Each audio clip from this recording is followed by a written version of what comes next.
In today's video, I'm going to teach you how to pause Heygen subscription.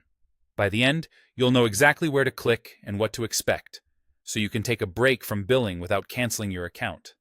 First, open your preferred web browser and search for Heygen. When the results appear, click the official Heygen website. A quick tip here.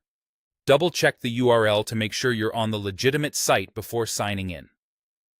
Once the homepage loads, look for the Sign In button and log in with your existing account. If you use a third-party login, just choose the same option you normally use so your projects and plan load correctly. After you're signed in and on the Heygen home screen, move your attention to the bottom left corner. You should see your profile name or avatar there. Click that to open your account menu.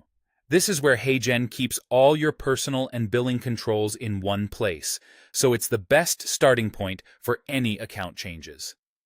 From the menu that appears, select Settings. Give the page a second to load.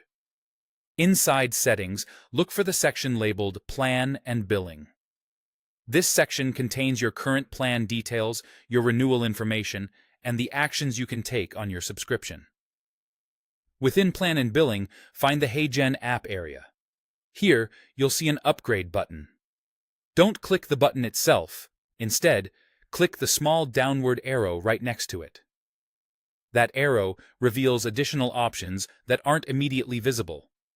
From the drop-down, choose Pause Plan. Heygen will guide you through a short set of prompts. These may ask why you're pausing and, in some cases, how long you'd like the pause to last.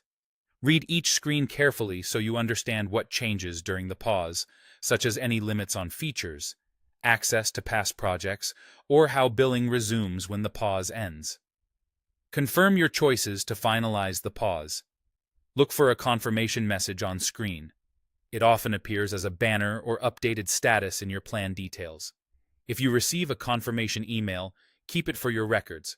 It's also a good idea to note your next billing date and the pause end date, just so you're clear on when charges will resume.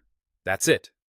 You've navigated from the home page to your settings, opened Plan and Billing, expanded the options beside Upgrade, and selected Pause Plan, completing the prompts to put your subscription on hold. Thanks for watching, and I hope this helped you take control of your Heygen billing with confidence.